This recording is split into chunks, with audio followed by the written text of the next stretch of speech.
Welcome! In this video, we are going to talk about how to write a cover letter for an application. So, most of you must have finalized which university to apply to, which program, which semester, and which department. And now you're all set to fill out the application and either submit it electronically or mail the physical copy. So, regardless of whether you submit it electronically or mail a package in your application, you got to write a cover letter. So, let's look about what is a cover letter. So a cover letter is a one-page summary document. It's included at the top of the package in the application. So the cover letter is an introduction to yourself. You're telling the admissions committee, I am so-and-so applying from this country to this program in this university, and it lists out all the contents that you include in your application package. So basically you tell the admissions committee to verify if they received all the application content correctly, and if there's anything missing they can get back to you because you provide your contact information. So a cover letter is just a one-page document. So is a cover letter mandatory? A cover letter is not really mandatory.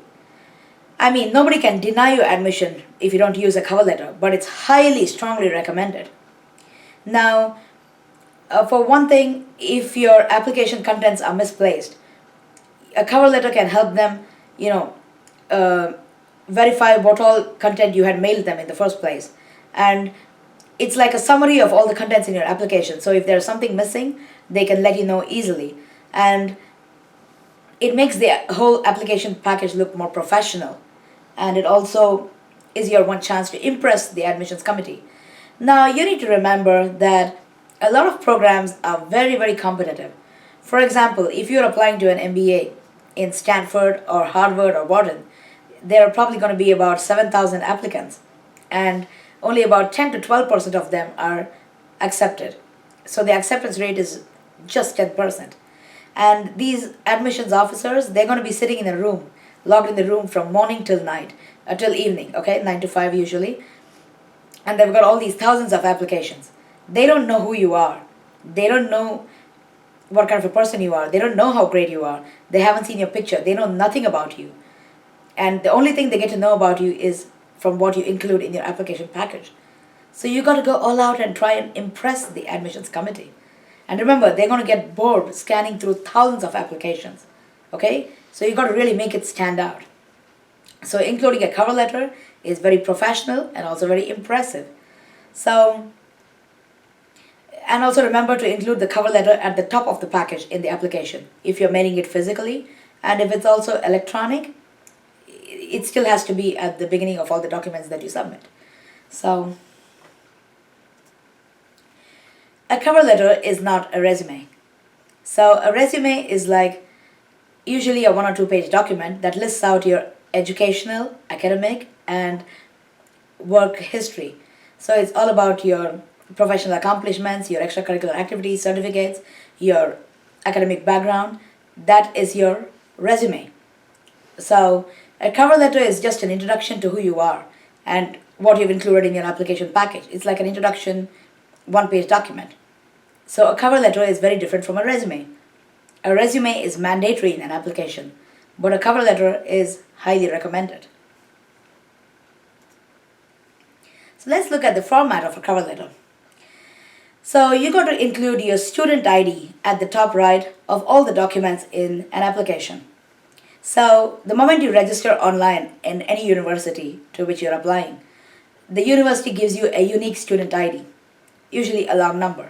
So whether you're applying to Harvard or the University of Arizona or Rice University or whichever university, Oxford, Cambridge, you get a student ID. So on every document that you are submitting in your application, I strongly recommend that you write the application number, the student ID number, at the top right of the application.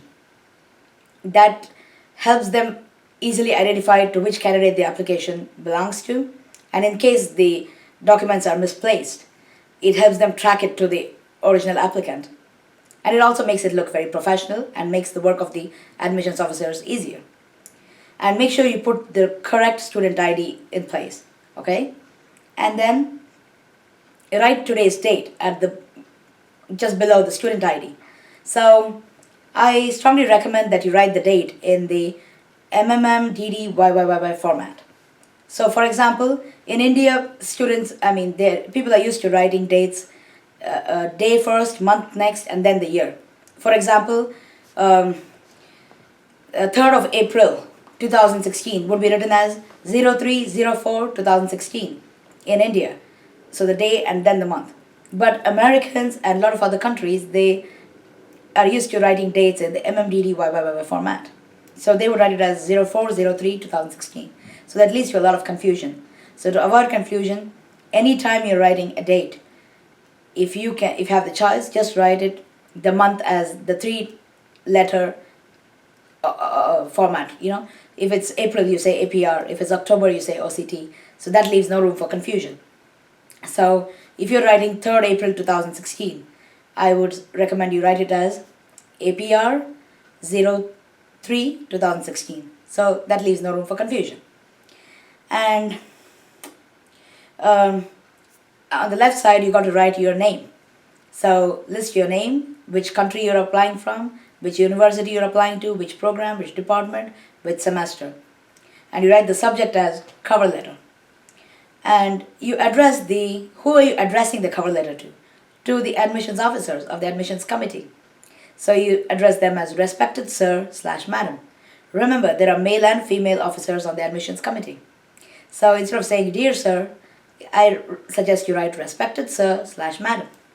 And then list all the contents of your application in bullet points.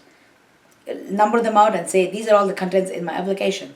And then you request them politely to verify the contents of the application and let you know if there is anything missing or incomplete. And then in the end, you say thank you and sign your name and include your address, your email ID, and your phone number along with the country code. So this is a one-page format of a cover letter. So it's just an introduction to yourself, and you tell the university, this is all that I've submitted in my application, and if there's anything missing, let me know. So this is the sample cover letter format. So you see, there's like the student ID at the top, and there's a date below that, and then there's from, for example, I would write my name as Miss Vinaya Korpar, my full name. So I strongly encourage you include a salutation. So whether you're Miss or Mr. or Mrs. or Doctor, whatever you are, just write that. And write your full name. So in some countries, in some cultures, people have very long names. So usually we write the first name, middle name, and last name. And anything more than that, we just write initials. So like in some parts of India, like Andhra Pradesh, for example, people have a lot of initials. Like maybe CDVK Someshwarlu, that could be somebody's name. So you would just write your first name, middle name, last name, and the rest of them would be initials. And always include your salutation, whether you're Mr. or Miss or Mrs. Because there was one time that a university received an application from 2 candidates by the same name. One was two Chaitanyas. So one was a male Chaitanya and one was a female Chaitanya. And it's like a unisex name. There are a lot of unisex names like Jesse and Aaron. These are like unisex names. So there is a possibility of material getting mixed up. So, and in that case it did get mixed up actually. The male and the female Chaitanya, their stuff was interchanged. So to avoid confusion, I would say Mr. or Miss.